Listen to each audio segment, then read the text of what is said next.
Hello, this is video number 2. I haven't uploaded the first one yet. I don't know if I ever will, but assuming that I do upload that, I got around to it. First video was like me kind of going through my deconstruction story, kind of my life story. I mean, I really didn't. I know it was like 3 hours long, but there's a lot of stuff in there that I would like to dig deeper into in the future. But I kind of just wanted to give a background of where I was coming from, because what I've realized the older I get is that I think human beings, we kind of have this desire within all of us, to be right, like to be correct. This curiosity, right? To be like, I need answers for this. I can't just say, I don't know. And as a kid, and even as a young adult, Christianity was super comforting in that, right? Because I had answers. I maybe didn't always think that my answers were the best answers, but there was an answer. Anytime I would be talking to an atheist or someone that was a different religion, or someone who was, just arguing, I could always say, well, the Bible either speaks on that, or the Bible may not directly touch on that, but I have some pretty good theology. I have some pretty smart guys, some pretty good Christians that have come before me that have kind of laid the groundwork for that. So one of the biggest things that you lose, I think, when you jump from a faith tradition, whether it's Christianity or whatever, is you lose that certainty, right? And that sucks. Like, I'll be honest, that's like probably the biggest adjustment, the biggest like culture shock. I don't know what you want to call it, but like me going from, okay, well, the earth is kind of, I had ideas about, okay, the earth is this old, and there was a purpose to everything. There was a reason for everything. Even if I didn't know it objectively, I could say, well, I don't understand why God gives little kids, why kids get cancer, because there's Christians that'll say, well, God didn't give that kid cancer. That was Satan, because Satan has dominion over this world, right? It wasn't God that allowed that. It wasn't God that made that happen.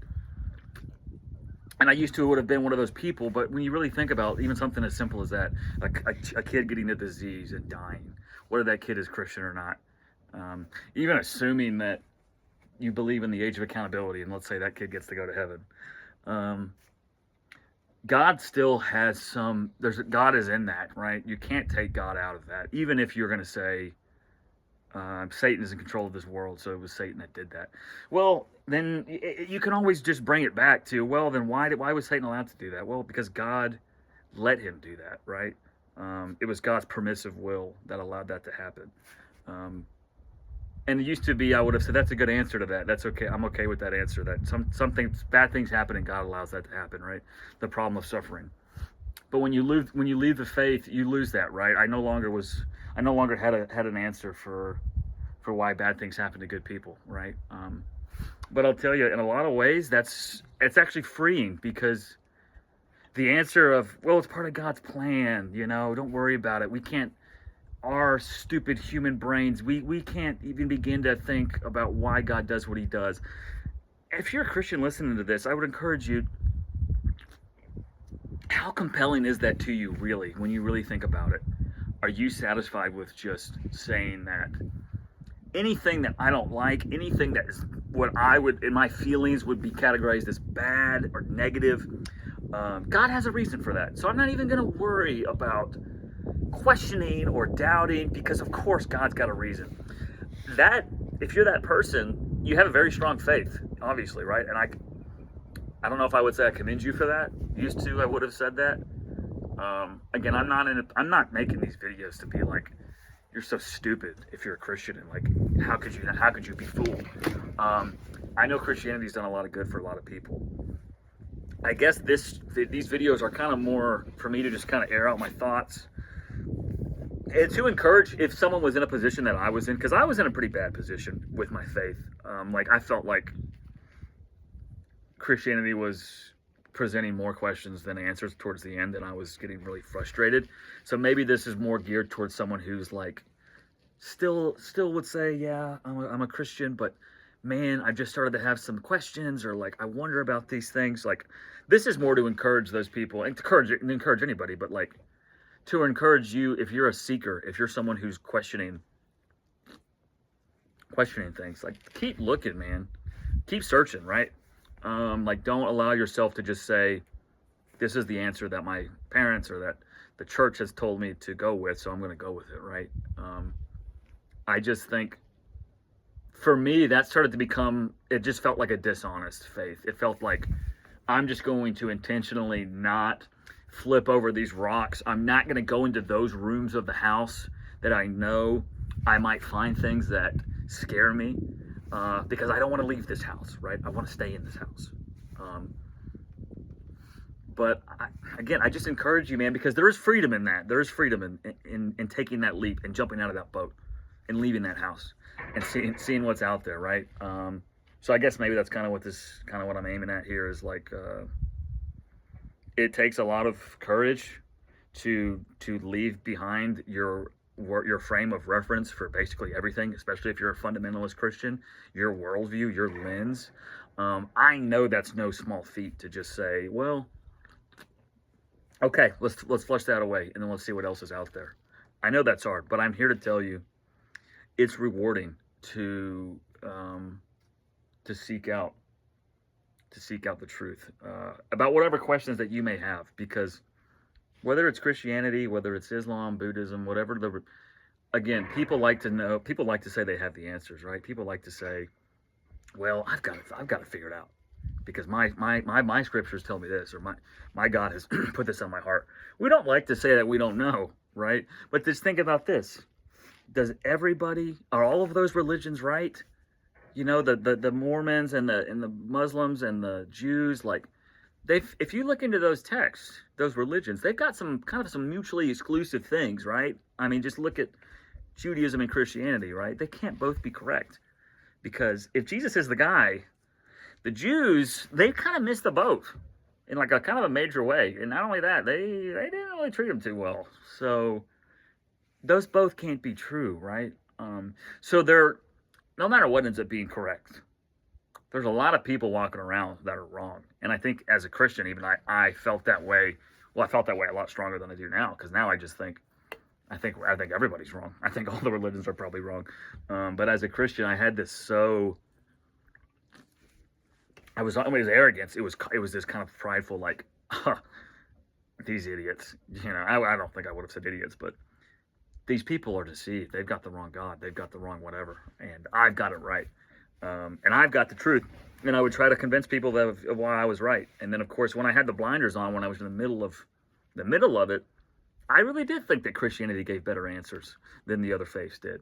I really did think, well, ours is the only religion that is truly stood the test of time, or we say we have all these eyewitness. And there were so many things I could say, like, well, Christianity's got this. We've got this God that was fully God, fully man. We've got all these things that other religions don't have. And we just have better reasons for our faith, better assurances of our faith. But I'll tell you, man, those Jews, those Mormons, those Muslims, they feel the same way. And some of them, they feel it a lot stronger than we do, than Christians do. So I guess this is just kind of me wanting to put out there that, like, and again, this is probably really obvious to a lot of people. You know, someone watching this probably is thinking, well, this guy's it took him like almost 30 years to figure out that, like, his worldview was not the only worldview, and that it was not maybe 100% foolproof. Yeah, of course. But I'm telling you, there are so many people, because I know these people, because I was one of these people. There are so many people that just walk around all day with just this blind, just assurance of, well, whatever I've got, I know I've got it, man. I know that I have a personal relationship. And I just think, if you talk to the other religions, they're going to have those same experiences, right? They're going to have those same, I had a personal moment with Allah, or in my meditation time, I felt Buddha's, or I felt God's presence. The claim of Christianity being like, we're the only right religion, we're the only one that is exclusively true. There's a lot of religions that teach that. So I began to get to this point where I had to start thinking, like, am I really going to just invalidate every religious / spiritual experience that someone that doesn't come from my faith tradition has ever had. Because if you're an evangelical Christian, you really, you may not say this, but this is kind of, I think, based upon the text of the Bible. You are required to, Jesus says in the Gospels, right? No one comes to the Father except through me. There are no other ways. It is only Jesus. So your Muslim friends, your Baha'i friends, your whatever friends, they tell you about, I had this great day at church, or I had this moment where I felt God talking to me. As a Christian, you have to ultimately say, that's nice, but whatever you experienced was not real, right? It was not valid, because it could have been demonic. Damn, I'm breaking this chair. It could have been demonic. It could have been your brain playing tricks on you, right? It could have been any number of things, but it certainly wasn't your God, because your God is false, right? Your God is not correct, because the Bible explicitly teaches there is one way to go to heaven, and that's through Jesus Christ. And it just started to feel extremely arrogant to me to be walking around like I had it all figured out. Even though I knew there were still so many questions that I had, that I just said, well, I know that God's got a reason for it, so let's just file that away for another day. But to walk around thinking 90-something%, I don't know what the numbers are, but as an evangelical Christian who believes in a literal hell and a literal heaven, of course, like, you are accepting that there are billions and billions and billions of people who got it wrong, so much so that they got eternally separated from God, right? That's a tough pill to swallow. It's one of those things that, like, while I was in it, hell always scared me. I talked about that in the last video. Hell was a major motivating factor for me to become a Christian. And I 100% would have told you that that's a very real, literal thing that is going to happen to people. But the further you get away from that stuff, the further you deconstruct, the further you kind of pull back, like I'm in this forest right now. When you're a Christian, right? For me, it felt like I was in the middle of the forest. I was just so in it that I couldn't see anything else, right? You zoom out as you start to take a more critical, a more analytical view of things, right? You're zooming out. And now you can see the forest for the trees, right? And you start to realize some of these beliefs, some of these doctrines are just insane, man. Just crazy. And hell is one of those that I was like, first of all, I think I talked about this in the last video. And I might do a bigger video on this topic. I don't have my Bible right now. I'm actually not at my house, so I'm staying at another place for a little bit. So I haven't had my Bible to be able to, like, go through certain passages. And I like to do that to actually support what I'm saying with Scripture. But I would hope anyone reading this, you check whatever I'm saying. I mean, I know the Bible pretty well, but of course, don't just believe what I'm saying. Check these verses, check these passages. But hell was not a concept in the Old Testament. It was not a thing. It was called Sheol, Sheolh. I don't know, but it was an old Jewish word that basically meant, like, it was like a pit of just death. You went there and you ceased to exist, right? And everybody went to Sheol. If you even look at the Old Testament, I mean, there's not people. Job, for instance, Job makes reference to Sheol, that he'll go to Sheol and he'll suffer no more, or in the midst of God, or he'll be no more, something like that, in the midst of God testing him. Which, again, if you look at that story today, I would say, I don't know if that's testing him. That's more like God killing his wife and his kids and taking away everything from him, to kind of show Satan, hey, look, this guy is such a strong, he has so much faith in me, I can destroy his life and he'll still believe in me. Maybe that gives you comfort. Maybe that gives you, our God is a great God, because he doubled whatever Job had. But it's a human being, bro. So your son or your wife, how do you double that on the? Is his next wife like twice as hot? Is she, like, I know that's it. Is she twice as just a better person? Is that kid gonna just fill all the love that he had for his son and for his previous children that died at God's command? I don't know. But yeah, the Old Testament doesn't really talk about it. And then you kind of get 400, 500 years later, the New Testament is being written, however you want to date it, somewhere in that time frame. And of course, we have this Greek influence, this very clear Greek influence on the New Testament, on the Gospels specifically, right? So we start seeing mention of words like Hades, the Greek word, for like the afterlife and hell and stuff like that. Jesus does talk about hell, Gehenna, like he talks about those things. But it's interesting to me that didn't seem to be something that God felt the need to talk about throughout the Old Testament, right? So I don't know what you believe as a Christian. It's an interesting thought experiment to think all of the people in the Old Testament, Abraham, Moses, like, did they go to heaven? Because we don't really have much on heaven in the Old Testament. And the Philistines and the Canaanites and all the people that they genocided, where do those people go? Do they go to heaven or hell? Because we really don't see a clear picture of we don't see a clear picture of the afterlife until the New Testament arrives. And for something like hell that has become such a major part of Christian doctrine today.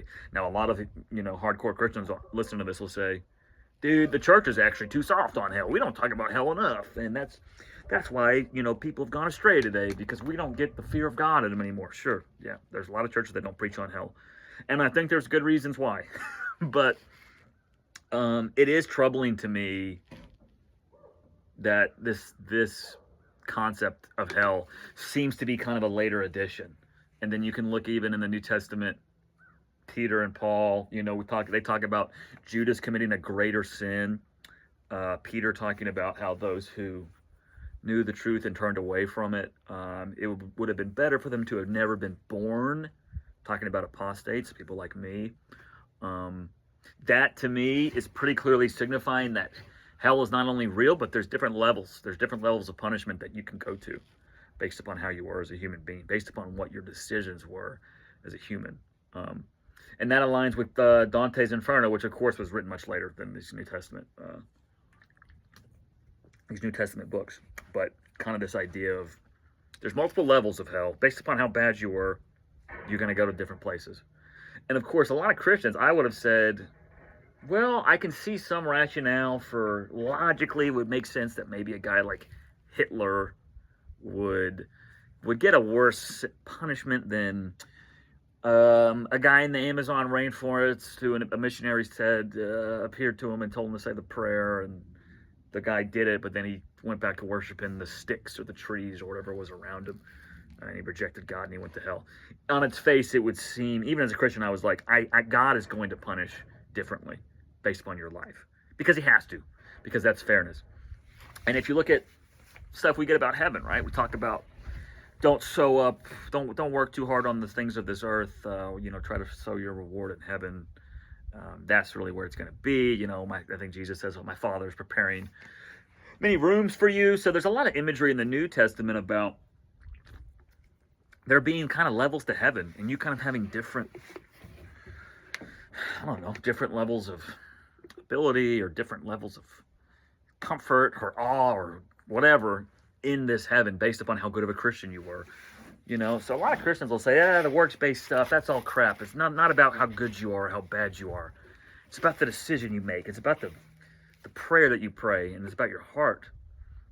And I would have been that same Christian, and the Catholics will say, you're kind of getting it wrong, man. Like, yeah, of course you have to believe, and that's a big part of it. But you have to have works. You have to have fruit. And I will say to the Christian who's like, works-based salvation, it's all lordship, so anything works-based is all crap. There's Bible verses that very strongly support that if you don't have fruit, that you're not a Christian. James says faith without works is dead. And that verse used to terrify me when I was a Christian, because I would look around at my fig tree and I would say, man, I don't know about this. They're looking a little bit brown. They're looking a little bit stinky. My peaches don't seem ripe. My figs, sorry, whatever the fruit is. There's a lot of different fruits in the Bible. But Jesus saw my fig tree. Would he curse it? Or would he eat a fig from it? I think he would probably curse mine. So it scared me. And then you, of course, have the parable, I think it's John, where Jesus curses the fig tree for not bearing fruit. You talk about being grafted in, and those who do not bear fruit will be cut off. So you could ignore those verses as a Christian, and really, depending on what denomination you're in, I've realized you kind of have to ignore verses. Like if you're a Lordship Salvation guy, you're gonna say yes, faith and works and fruit is important, but it's a decision you make right at the end of the day. The same way, if you're a Calvinist, you're gonna ignore John 3:16, that whoever believes in him will come to eternal life. It's just, again, the further you zoom out, man, the more you see the forest for the trees. And the more that I saw, man, there's plenty of verses that support both of these views, right? There's verses that would support annihilationism. When God says, do not fear those that can, man who can destroy body and arm and on earth, but fear those who can destroy body and soul in hell. You can get into the weeds on, well, that translation of the word hell is the translation of the word destroy body and soul in hell means done. Destroy. It means the word destroy. It means to get rid of. Meaning that maybe you would go down and you would kind of be like thrown into a hot boiling pot of fire, and you would burn up and you would be dead, and you wouldn't be suffering perpetually in eternity, right? Because it's a hard pill to swallow, man. Even as a Christian, the idea that someone would be born and would suffer they would suffer in infinity for a life. Let's say they live 75 years. They live 75 years on this earth, and they're a non-repentant, drinking, cussing, smoking, stepping out on their wife, beating up children. They were a horrible person. No matter how bad you are, does 75 years of a bad life, does that warrant a literal eternity of unending torture and agony? Does that seem like a God of unconditional love to you? We always hear God's love is unconditional. It's a gift. Salvation is a gift to you, right? And God has so graciously, has so mercifully given you this gift. You got to take it, man. I would say, is it a gift if I don't say yes to it? If I say, I don't want that gift, I'm good. I don't see good enough reason to accept that gift, to accept whatever the offer is. For then the guy I'm offering the gift to then go, okay, that's fine. You can say no to this, but in a couple of years, when you get older, I'm going to kidnap you. I'm going to lock you in my basement, and I'm going to torture you forever until you die. And then when you die, I'll bring you back to life, and I'll keep torturing you. I don't remember the guy's name. Dan something. He was a guy who was a Christian who became a big atheist. He's a big YouTuber. He's like an old guy. His analogy was kind of what I just used, which was like, if you walk by a guy's front porch every day when you're in your neighborhood, and he said, hey, I have great news for you. And he's like, I have great news. You say, what's up, man? What's the news? He goes, you don't have to go down to my basement. You don't have to go down to my basement and be tortured by me. You don't have to do that. Okay, that's great. And he goes, well, yeah, you don't have to do that. I will not do that to you. The basement that I have created, that is full of torture weapons and that is full of other people that I'm torturing right now, that made the mistake of not accepting my offer. You don't have to go down there, but all you got to do is worship me and give over your, you've got to, again, the analogy, you may think this is silly, but you can say, you just got to give me 10% of your money. You've got to tithe to me. You've got to pray to me. You've got to come over to my house and whatever it is. Even if it was as little as just come over to my house once a week and eat dinner with me. That's not a gift. That guy is threatening you. He is threatening to torture you if you do not comply with his demands. And it may sound ugly. It may sound insensitive. Because I still feel kind of weird, kind of being so harsh against my religion, my old religion. And maybe you'd say, "Oh, it's the Holy Spirit. That's the Holy Spirit telling you that you're falling away, man. Get back." Whatever. But that's how it is, man. That's really what you're being offered. You're being offered a chance to not be tortured forever if you accept this God that you personally don't have a lot of maybe evidence for. Now we can get into the ontological arguments. We can get into the universe and the purpose and just kind of, okay, well, how did those all come to be here? I'm not smart enough to really dig into all that stuff. Maybe I'll do a video on that at some point. But I will just say, if you look at the Bible from a critical lens, right? I think this was Bart Ehrman that said this. What you should do, if you're a Christian even if you're a Christian who's not struggling with any doubts, go read the 4 Gospels, right? Pick the major events in those Gospels. Jesus' birth, the crucifixion, the Last Supper, Sermon on the Mount, which is not in every Gospel. You know, some things are not in every Gospel. But you write down the events and how they occurred, right? And then you compare the 4 Gospels.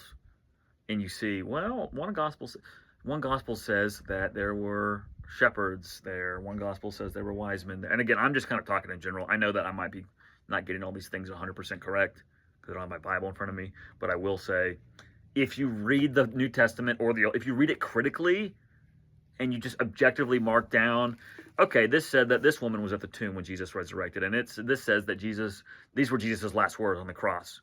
And these sinners went to paradise, but Mark says that the sinners cursed him and didn't go to. There's contradictions, man. There's problems. Matthew says that there was an earthquake when he was crucified. Not only an earthquake, but that the whole city of Jerusalem, everybody rose from the dead and got out of their graves and started dancing around and walking around the streets and appeared to many. You're going to maybe think that's a verse I'm making up. I know that I'm right on that one. You go, I think it's Matthew 20-something. When Jesus is being crucified, all of the bodies come up from the earth and they walk around. And I like to ask people that are still Christians, I say, well, do you think that happened? You think that all these people got up and they started walking around that have been dead? And it depends on your tradition, right? If you're a fundamentalist, you're probably going to say yes. Because you kind of have to say yes. You can either say, well, that was a metaphor for something. You know, it's funny. The Bible is literal for a fundamentalist unless it can't be literal. What I mean by that is, if you see, for example, Jesus saying that the world would not pass away before some people standing here today would see the Son of Man coming in his kingdom. That passage cannot be literal, because if it was literal, then Jesus would have been wrong, right? Because he has not come back yet in his kingdom. He has not established his rule on earth since he said those words. So then you got to move the goalpost a little bit. You got to say that was not literal, man. He was talking about when he comes back thousands of years later, right? Or when he said that some of you will not taste death, he didn't mean physical death. Or you would say what Jesus was actually talking about was when the temple was destroyed in 70 AD. And you get into, well, full versus partial preterism. There's so many steps you have to take as a believer, as a fundamentalist, as a biblicist, to keep that worldview intact. There is so much mental gymnastics that you have to do that I realize, man, I'm doing so many calculations in my head to make this stuff work, when really, if I just read it for what it said, it doesn't work. Small examples. I know I'm kind of jumping all over the place in this video. That's kind of how my brain works. So hopefully this is like somewhat coherent. I don't know. I might watch this back and realize that it's just me ranting like a lunatic. But the Old Testament says David killed Goliath, right? That's something that everybody knows. That's the Bible study we hear. He had the slingshot. Boom, got his ass. But in the Old Testament, David's not the only guy that's listed as killing Goliath. There's another guy that's listed as killing Goliath. I don't remember his name. It was like something with an E, Nemphala or something, Nelama. There's 2 people that were listed as killing him. So that's an issue. You also have in the Old Testament the city of Tyre. I think that was somewhere over in Babylon. It might have been an island. But you have all these prophecies, right? The city of Tyre will be destroyed and be leveled to the ground, and it will sink under the ocean. That's a real prophecy in the Old Testament about a city that not only still exists, that you could go to tomorrow. It's doing just fine. It was never destroyed. Nothing like that ever happened. So if you're a more progressive, I don't know if sophisticated is the right word, but if your faith has gotten a little bit more complicated as a Christian, where you can say, look, I know that it's not 100% literally correct. I know that these were men writing this and that they made mistakes. Then that stuff doesn't bother you as much. It shouldn't bother you as much. because you can recognize, okay, this is maybe an imperfect book that is still God inspired, but when I see a spade, I'm going to call it a spade. So when I see Judas dying two different ways in the New Testament, two different deaths that are incompatible, I have to call that for what it is, which means that one of those passages is wrong about something. He didn't hang himself, and he didn't also fall in the field and bust his guts open. Both of those things didn't happen. One of those things happened. So it's either the book of Acts, or I think it was Luke. One of those books is telling the truth, and one of them is wrong. Same with, you have the two thieves on the cross, right? I think it's John, where one of the thieves basically repents at the end, and Jesus says, "You'll be with me today in paradise," and he gets to be saved, right? It's this great thing. But the other Gospels don't mention that. The other Gospels say that they were cursing him, or they don't mention the thieves at all, and it doesn't talk about them going to paradise. The same way with, you have multiple different versions of what Jesus' last words would have been on the cross. You have, "Lord, forgive them, they do not know what they do." You have, "Receive my spirit." You have, "My God, why have you forsaken me?" So there's kind of an evolution of different Jesuses that we see in these texts. So as the biblicist, this became too much. It became, well, this stuff is just not all, this can't all be exactly correct, because these are literally different narrations of the same event. And there are things that are not adding up. So I don't know how somebody who is like, every word in here is 100% true. I don't really know how you can, if you've done the deep dive, how you can come away still holding that opinion, being intellectually honest. Honestly, I really don't see how people do that. But I don't know, man. I'm just trying to get my words out that are probably pretty inconsequential, but it's just thoughts that I have, because it's been a huge mind fuck, dude. It really has. To go from like thinking that I kind of had it figured out to now I'm kind of like back to the drawing board, But I guess kind of what my point would be in this rant would be, again, to encourage you to do scholarship, to look into things.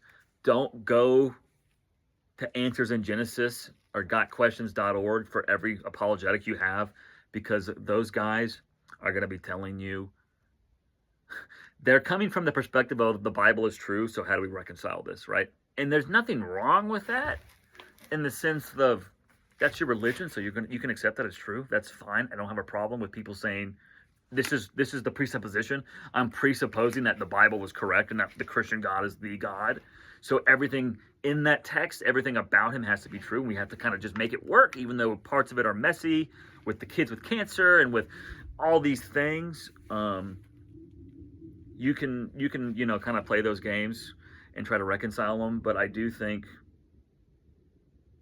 that there's freedom, that there is knowledge to be out there if you are willing to say, let me not look at my favorite pastor's recommendation about what website to look at when I have questions, or let me not look at this devotional from this pastor about this spiritual question.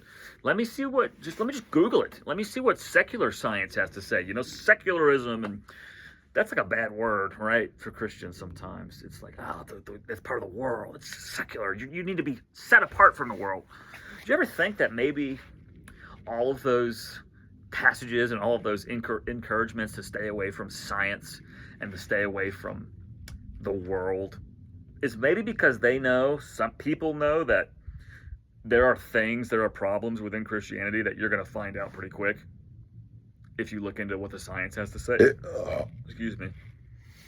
If you look into what the science has to say about it, something like evolution, any of those things. So I think if you're in a place right now where you're like, man, I've got questions, and some of what you're saying maybe makes a little bit of sense. I don't know. But this stuff cannot be, it has to be true. I know it's true because this is my worldview, and this is what I was raised in, and this is what my parents believe, and everybody believes.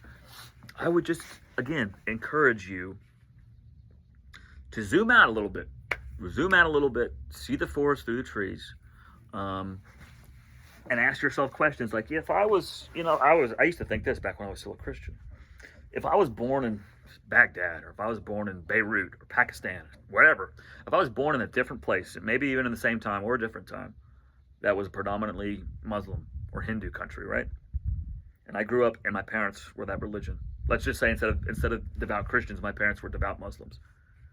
Do I really think that I would have somehow got to Christianity through a culture that is extremely pro Islam, right? Like, it's all you know. That's what everyone around you believes. You have the Quran, you have these holy scriptures, in the same way that Christians would say, "Oh, it's just this is our life. We all go to church together. This is what all the parents believe. This is what all they teach their kids. This." You have to be so confident, right? Because it's all that's around you. But if I was a little Muslim kid, would I have been like, you know what my parents are telling me, what the pastor's telling me, what I'm learning in school, I'm reading the Quran, this doesn't make sense.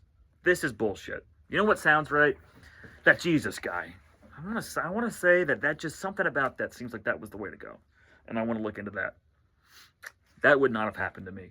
And it wouldn't have happened to you either. I really don't believe so. Now, you could have deconstructed. I could have deconstructed from Islam. This could be a video of me deconstructing Allah, instead of deconstructing Yahweh. It's possible, right? And I guess I could fall into another religion. I could become, I don't know. I could become a Jew. I could convert to Baha'i. I don't know. I watched a podcast with Rainn Wilson recently, and he's Baha'i faith, and it seems pretty cool. They seem pretty tolerant.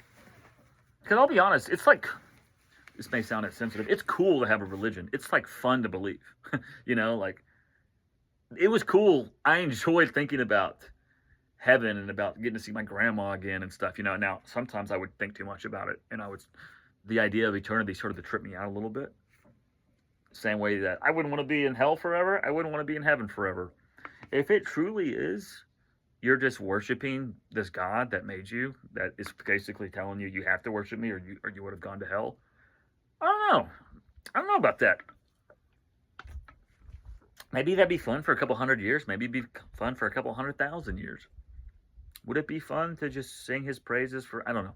And again, that's going to sound like blasphemy to someone who's a believer. They're going to say, of course it'd be fun. Dude, it's going to be so cool, bro. We're going to have streets of gold, and we're going to be drinking, Jesus is going to be turning the water into wine every night. I don't know. It's just the more I think about it, the more I zoom out, the more it seems man-made, right? And you're going to have people say, that's the devil. That's the devil working on your soul, man. That's just, you're being deceived. And it's just crazy, because I really think now that the Christians, whatever religion you believe in, you're the one that's being deceived. And I'm not saying that from a position of like, I'm so brilliant. I've escaped. I've figured it out. I certainly haven't figured it out. I've become okay with saying I don't know to a lot of questions about the universe, about my purpose, about meaning of life and suffering. I don't know is an okay answer, but I'm okay saying that I don't think it was God.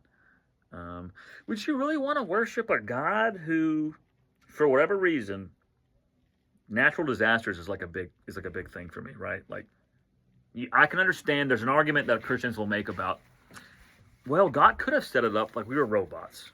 We didn't have free will, and we obeyed him, and everything was just exactly how he designed it. There were no kinks in the system. There were no errors, and it just went off without a hitch. He could have designed that. He could have done that.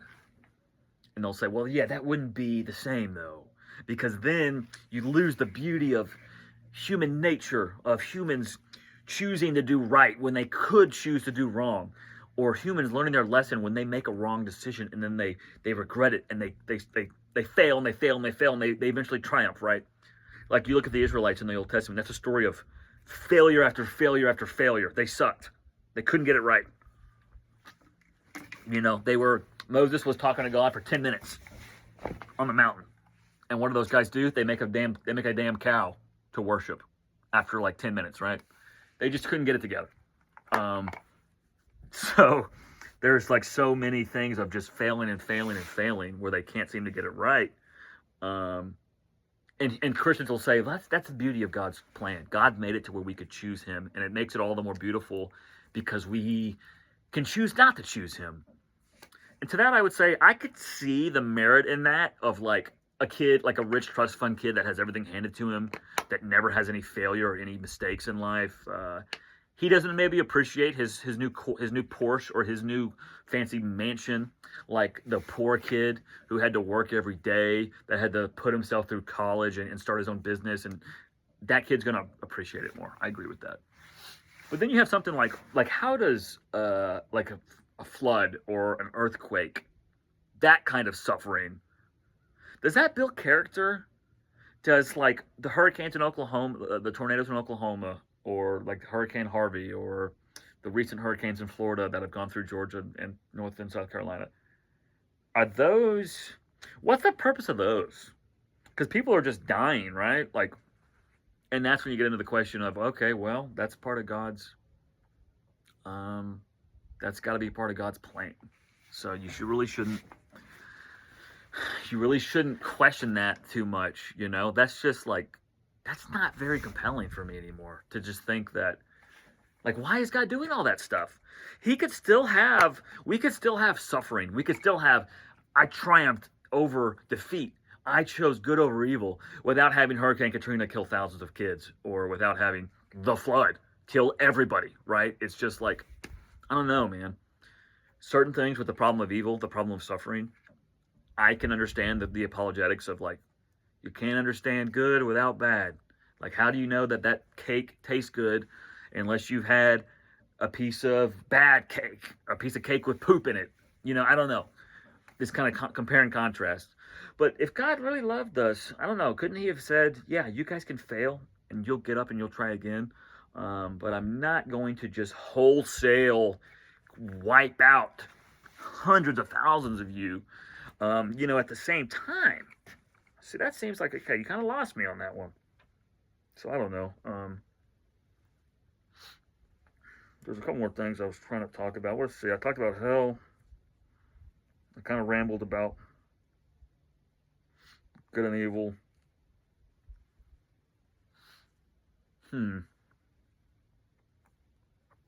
Again, man, just if I ever post these, I'm just really making these to kind of just, again, it's therapeutic for me, kind of spewing it out there, but I'm hoping that if anyone hears this,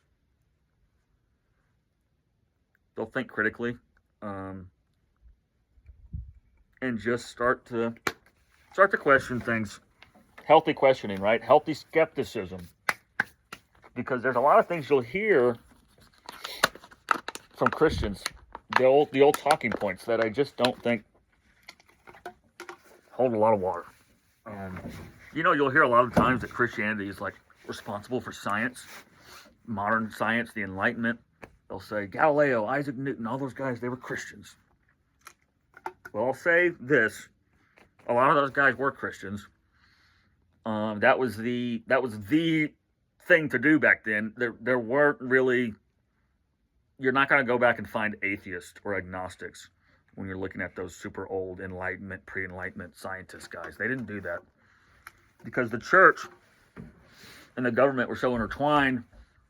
If you were to say stuff like that, look at Galileo. Look what happened to him, dude. When he started talking about how the Earth was, he saw the telescope shit, and he was like, I think the Earth is flat, or the Earth is round.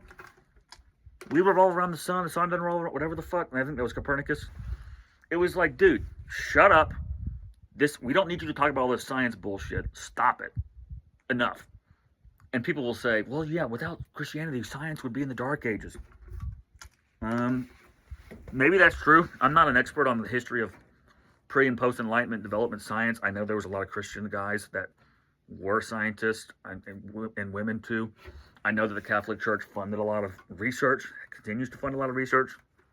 But I do think it's a little bit disingenuous to just act like the church has always been this big proponent of science and of like, let's get to the truth of all these things. Because a lot of times in the past, there's objective examples of the church telling scientists to shut up, quieting people. They did that with Galileo. They did it with Copernicus. With writers. I talked about Dante earlier. Dante, who wrote Dante's Inferno. He was excommunicated, right? The Catholic Church had this whole thing where if they didn't like what you were saying, they would just, boop, you're done. You're going off. You're no longer saved. You're no longer going to heaven. You're cast away because they didn't like what they were saying. So this kind of idea that of this kind of tolerant Christianity that's always been like, let's see what the evidence is. Let's check the science.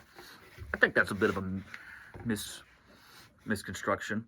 The same way you will hear that Christianity has been a big champion of equality. You hear women's rights, progressed greatly through Christianity. I would just say maybe that's I'm sure that's true in some regards, that like good Christian people, good Christian men have used their influence and their power to help women in previous centuries where they didn't have the same representation that they maybe do now, to help get them a voice to be heard, to help give them opportunities. Undoubtedly that happened.